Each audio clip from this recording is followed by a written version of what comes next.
antics.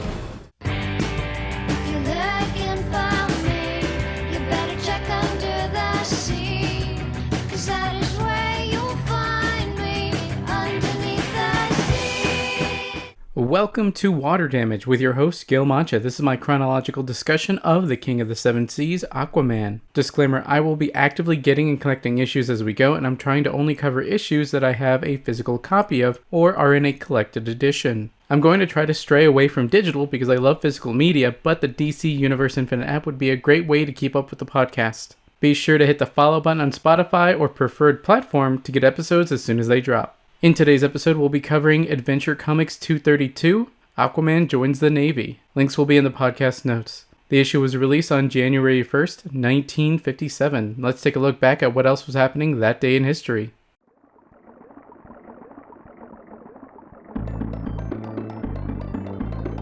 The best-selling single on this day was Singing the Blues by Guy Mitchell. The radio stations will go on to be dominated by Elvis Presley, Pat Boone, The Diamonds, and Guy Mitchell, to name a few. The US President was Dwight David Eisenhower, and the UK Prime Minister was Sir Anthony Eden.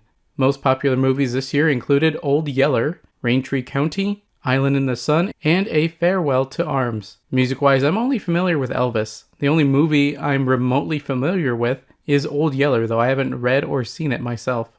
That's a taste of what the world was like when Adventure Comics 232 was released.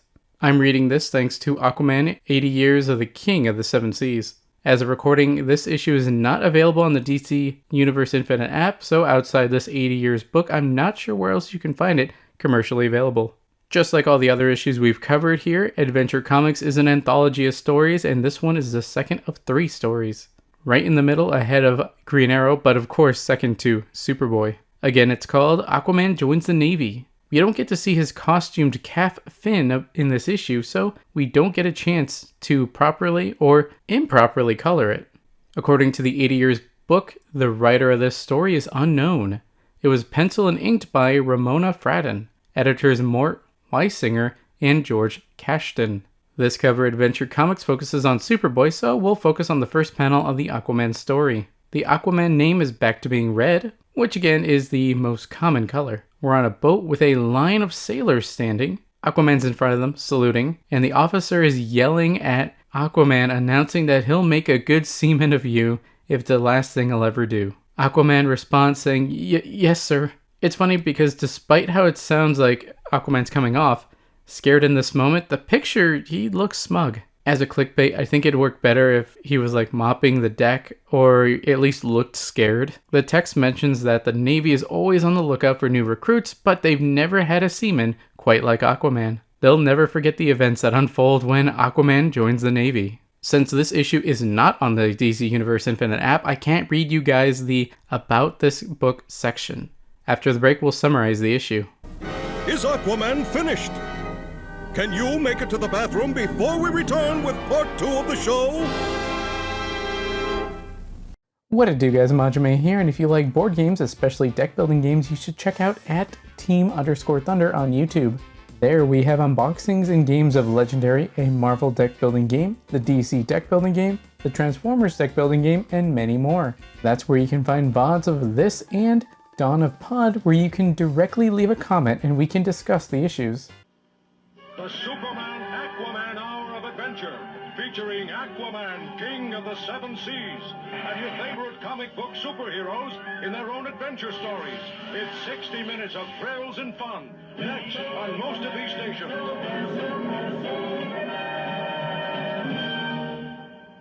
We start the issue with Aquaman patrolling the seas while riding Topo the octopus. He's riding the middle of its tentacles and the main body is like at the front.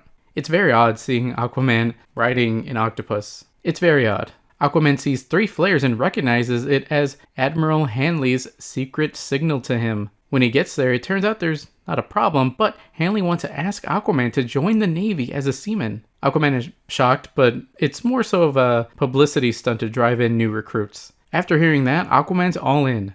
They already have credentials and a uniform for him, and he'll be on the USS Clay, so I guess Aquaman saying no was not even a possibility in his mind, because he had everything ready to go. Later, we see Aquaman in blue sailor attire and Chief Petty Officer Freems talking. Freems remarks how odd it is for someone to join near the end of the journey. Freems assures him that, despite being near the end of the journey, he'll have plenty for the new recruit to do.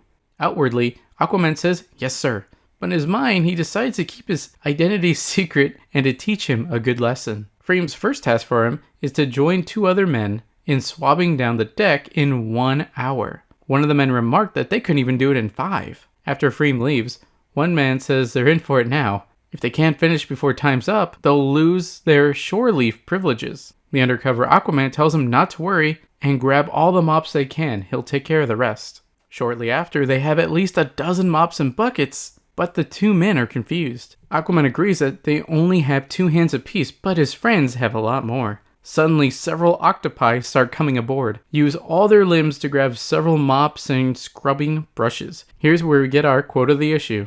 Do it again! After seeing the octopi scrub the deck, one man asks, "This sure is one for the books. Say, who are you anyway, Aquaman?"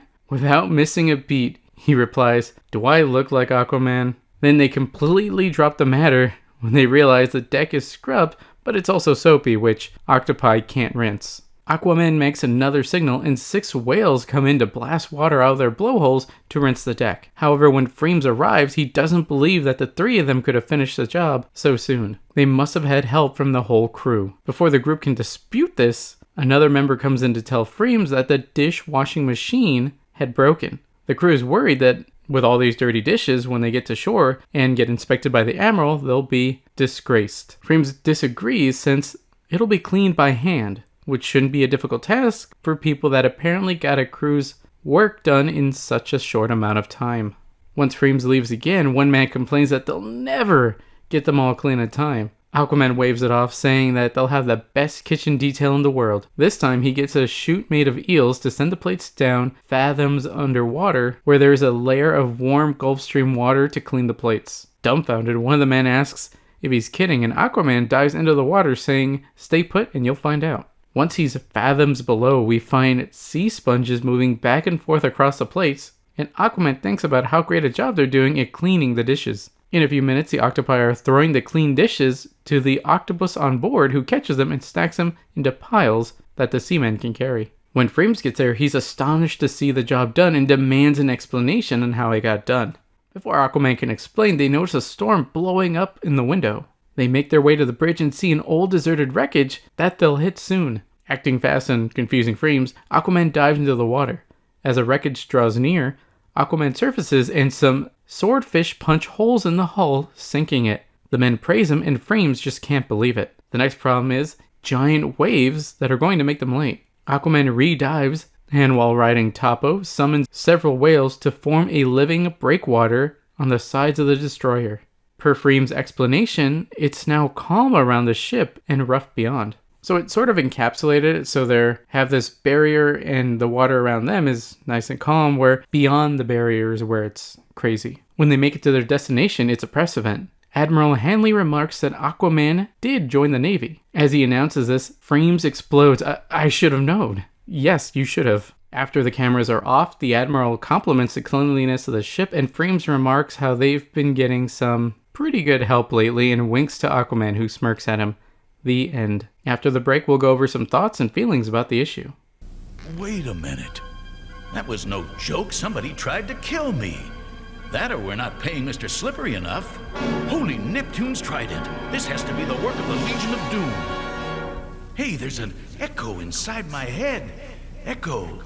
Echo. Echo. You okay, Aquaman? Echo. Echo. What? Oh, no problem.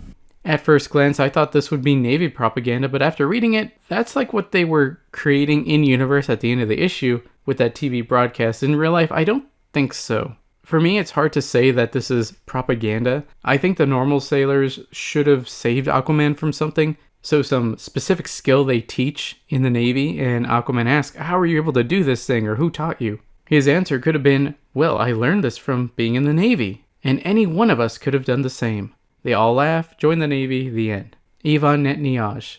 It's funny how quickly they start thinking, I think this guy that can talk to or manipulate sea life must be Aquaman, but even quicker just stop asking. Later on, Frames never questions it, and at the very end admits, "Oh right, I probably should have known." I mean, yeah, when he was summoning whales and swordfish, it could have raised some Aquaman-shaped questions. That said, there wasn't even a moment where Aquaman wasn't in control. It was another fun, low-stakes issue. Adventure of the Week issues can be fun, and I can't wait to see what other zany situations Aquaman can get himself into. Maybe next time it won't be one where he can so easily overcome it. Some adversity does add to a story. What do you think? Did you read the comic? Let's continue the discussion on social media and the YouTube VOD. You can find me at ManjoumeThunder on Twitter and at Team_Thunder on YouTube. If you're looking for another podcast to listen to and want a broader look at DC Comics, check out Dawn of Pod, a Dawn of DC podcast on Spotify and anywhere you can find podcasts. Manjoume out. Whew, man. Glad that stopped before things got worse.